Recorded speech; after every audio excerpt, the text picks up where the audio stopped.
मधुर नाम में एक बार फिर से आप सबका स्वागत है। और जैसा हमने इसके पहले देखा था कि पुराने नियम में भी प्रभु अपेक्षा करते हैं कि फल लगे। नए नियम में लूका रचित सुसमाचार और उसका 13वां अध्याय और पद 6 में जो है 6 से 9 में प्रभु एक उदाहरण देते हैं और वो मैं आपके लिए पढ़ रहा हूं। फिर उसने यह दृष्टांत भी कहा कि किसी अंगूर की बारी में एक अंजीर का पेड़ लगा हुआ था। वह उसमें फल ढूंढने आया परंतु ना पाया। तब उसने बारी के रखवाले से कहा, देख 3 वर्ष से मैं इस अंजीर के पेड़ में फल ढूंढने आता हूं परंतु नहीं पाता। इसे काट डाल कि यह भूमि को भी क्यों रोके रहे। उसने उसको उत्तर दिया कि हे स्वामी, इसे इस वर्ष तो और रहने दे कि मैं इसके चारों ओर खोद कर काट डालूं, सो आगे को फले तो भला, नहीं तो इसे काट डालो। ये हमारे जीवनों से प्रभु बात करता है कि मैं इतने साल से इनमें फल ढूंढने आया लेकिन ये अभी भी फल रही थे। अब एक काम कर, काट डाल मतलब मृत्यु का समय। इसकी जगह दूसरा लाओ, इसकी जगह दूसरा लाओ। तब उस माली ने कहा, इसे 1 वर्ष और रहने दे, इस वर्ष और रहने दे, यदि आगे को फले तो भला, नहीं तो काट डाल। यदि प्रभु ने हमें जीवन दिया है और वो फल रहित है, प्रभु हमें मौके दे रहे हैं कि हम प्रभु के लिए फल लाएं। और नहीं तो प्रभु बोलता है, इसकी जगह दूसरा लाओ, दूसरा लाओ। हम किसी भी क्षेत्र में, यदि सुसमाचार के क्षेत्र में, यदि सेवक है, यदि प्रभु के लिए हम गाते हैं, गॉस्पल सिंगर,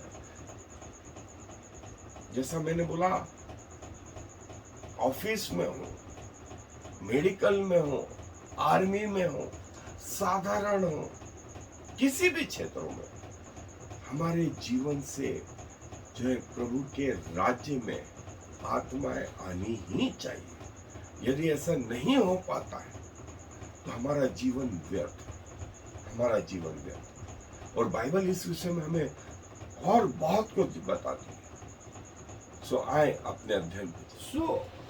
प्रभु यीशु मसीह ने हमारे जीवन में भरपूरी लाई और हर वो चीज करी जो संभव है, लेकिन जो है मालूम पड़ा कि हमारे जीवन में फल नहीं है। तो प्रभु को इस बात से निराशा हुई और प्रभु यीशु मसीह के जो स्वयं के स्ट्रेटेजी थी, स्वयं की प्लानिंग थी, visitation, invitation, leading to holy life, preaching the word of God, ministering with spiritual gifts, ये प्रभु के विभिन्न जो है आयाम थे आत्माओं को जीतने के लिए, आत्माओं को जीतने के लिए। और प्रभु चाहते हैं कि हम आत्माएं जीतने वाले योद्धा बने। और कैसे हम प्रभु के लिए आत्माएं जीत सकते हैं? और आत्माएं जीतना जो है मतलब एक आदमी जो खोया हुआ है, जो पापों से ग्रसित है, वो प्रभु के पास कैसे आए? प्रभु मन परिवर्तन चाहते हैं, प्रभु धर्म परिवर्तन नहीं चाहते, प्रभु मन परिवर्तन चाहते हैं।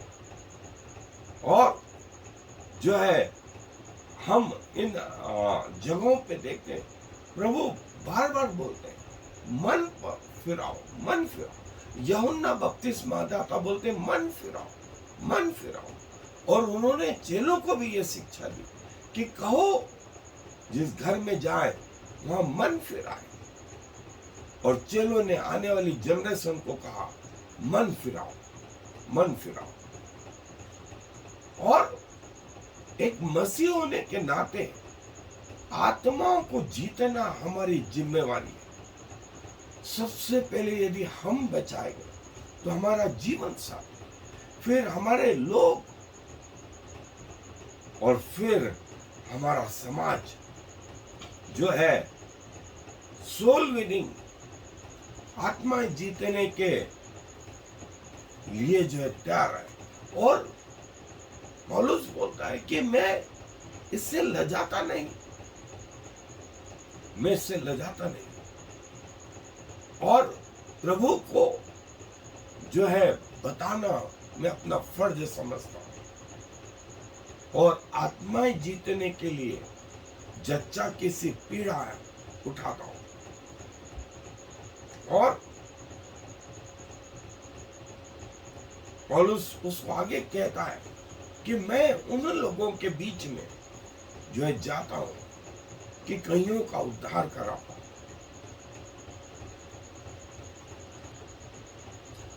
और कई तरीके हैं कि हम आत्माएं कैसे जीते। जैसा मैंने बताया था कि उन ऑब्स्टेकल्स को अपॉर्चुनिटी में बदले, उन रुकावट को अवसरों में बदले।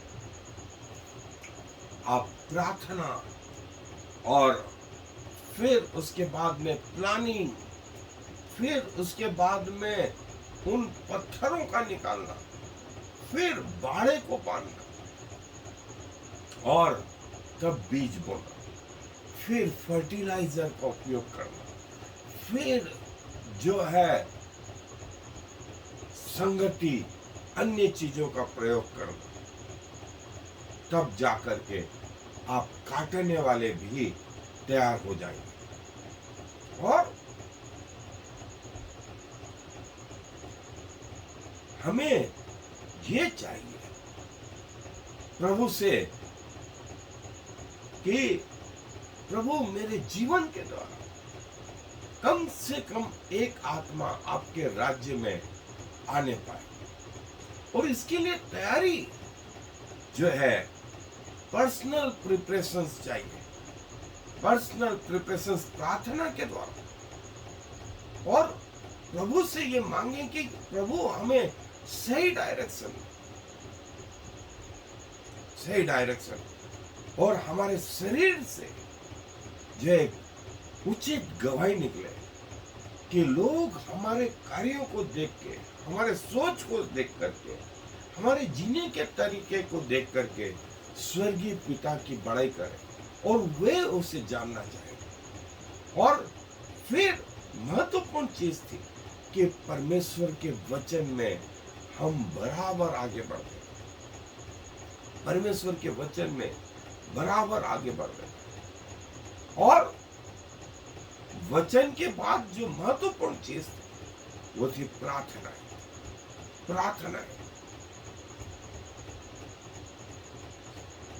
वचन के साथ प्रार्थना, और फिर अपने आप को इक्विप करें, तैयार करें प्रभु के सैनिक की माने। क्योंकि शैतान इतनी आसानी से किसी को अपने राज्य में से जाने नहीं देता, लूज नहीं करता। आपको स्ट्रगल करना पड़ता, आपको फाइट करना पड़ता, आपको आत्मिक युद्ध लड़ना होगा। और प्रभु जो है चाहता है कि आपके द्वारा आत्माएं जीती जाए। और न सिर्फ आत्माएं को जीतना हमारा उद्देश्य, लेकिन जो आत्माएं आ गई हैं उनकी देखभाल करना भी ये सिक्के का दूसरा पहलू है। ये सिक्के का दूसरा पहलू है। जैसे चेलों ने करा, पेंटेकोस्त के बाद वे संगति रखने, रोटी तोड़ने, प्रभु की मेज और प्रार्थना में लवलीन हो गए। सीनियर लोगों ने जूनियर लोगों को, जूनियर के हाथ थाम लिए और सब मिलकर के दुआ करने लगे और एक ऊंची गवाही जो है सबके सब अपने दिल में रखने लगे। और उनकी चाहत ये होती थी कि जैसा प्रभु ने मेरे जीवन में काम करा है, अब मैं दूसरों के जीवन को बचा ले आऊं। तभी जा करके आप जो है परमेश्वर का काम कर पाएंगे। और जैसा मैंने बोला, यदि आप डायरेक्ट तरीके से यदि ना कर पाए तो इनडायरेक्ट तरीके से, इनडायरेक्ट अप्रोच जो है प्रार्थनाओं के द्वारा, आर्थिक सहायता के द्वारा, आर्थिक सहायता ना हो तो छोटी छोटी बातों को शेयर करके, और जो है इन डायरेक्ट और इनडायरेक्ट तरीके से जो है आप प्रभु के पास लोगों को ला सकते और सही समय पर सही वचन और जब लोहा गर्म हो तभी उसको मोल्ड करना, तभी उसको मोल्ड करना और लोगों को जो है जब प्रभु के पास आ जाए तो उनको बताना कि कैसे प्रभु ने उनके पापों को क्षमा किया और कैसे अनंत जीवन उनका है, कैसे अनंत जीवन उनका है। प्रभु कोई भेद नहीं करता, न रंग में, न एजुकेशन में, न पोस्ट में, न क्षेत्र में। प्रभु के लिए सब कुछ समान है। और प्रतिदिन कैसे प्रभु में बढ़ना, ये भी हमारा फर्ज है कि हम बताएं कि कैसे प्रभु में आगे बढ़ना है। और जो है उस व्यक्ति को इतना परिपक्व समय के साथ हो जाए कि वो खुद भी एक आत्मिक योद्धा बन जाए अन्य आत्माओं के। और जैसा यहाँ आया है कि हमें क्या करना चाहिए उस व्यक्ति के प्रति जिसने प्रभु को ग्रहण करा। तो बहुत सारी चीजें जो है हमें एक अच्छा फॉलो अप चाहिए कि हम जो है उस व्यक्ति की रक्षा करें, उसकी सहायता करें, उसको सही डायरेक्शन में जो है ले चले। और प्रभु हमारे द्वारा ये कार्य करते हैं। हमारा उद्देश्य है आत्माएं जीतना। यदि आत्माएं जीतने के प्रोग्राम में हम लगे रहेंगे, मतलब हम प्रभु के लिए कार्य कर रहे हैं। किसी आत्मा का मूल्य इन सब चीजों से बढ़ करके, दुनियावी चीजों से बढ़ करके इनका मूल्य, और डूबते वो बाहर निकालना ये अर्जेंट है। ये अर्जेंट है। जो नरक में जा रहे हैं, जो समाप्त हो गए, उनको बाहर निकालना हमारा फर्ज है। उन आत्माओं को जीतना प्रत्येक विश्वासी का फर्ज है।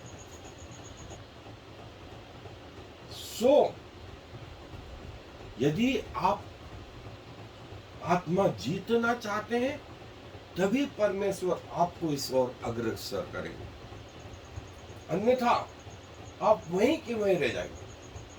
और प्रभु ने इन चेलों से कहा, मैं तुम्हें मनुष्य के मछुआरे बनाऊंगा, तुम्हें मनुष्य के मछुआरे बनाऊंगा। और प्रभु ने कहा, जो मेरे साथ में नहीं वो मेरे विरुद्ध में। और जब मैं बटोरता हूं और वो मेरा हाथ नहीं बटाता तो मैं ऐसा समझता हूं वो बिखेर रहा। प्रभु अपने वचन पर आशीष दे। प्रभु जी धन्यवाद देते हैं और अपने आप को आपको समर्पित करते हैं। प्रभु हमारे जीवन उद्देश्य के साथ में, इस टारगेट के साथ में हो प्रभु कि जितनी आयु आपने हमें दी है उसमें आपके प्रति वफादार रहे और कम से कम एक आत्मा को सत्य से अवगत करा पाए, उस नरक के रास्ते से उस स्वर्गीय रास्तों तक बताने वाले हो सके।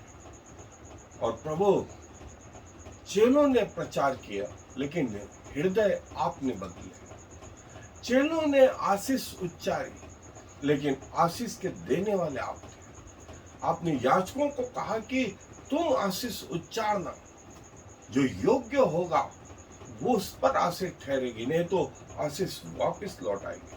सो प्रभु कई बार जो है, जो वचन प्रचारा गया, जो चीजें तैयार करी गई, परिणाम हम आपके हाथ में छोड़ते हैं।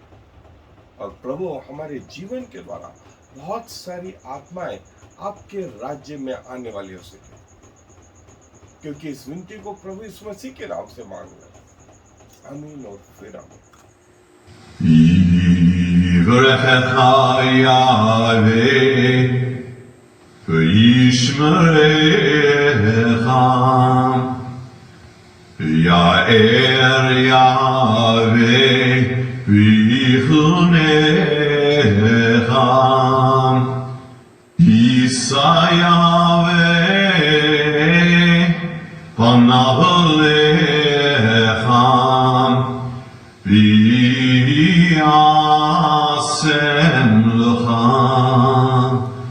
Shalom.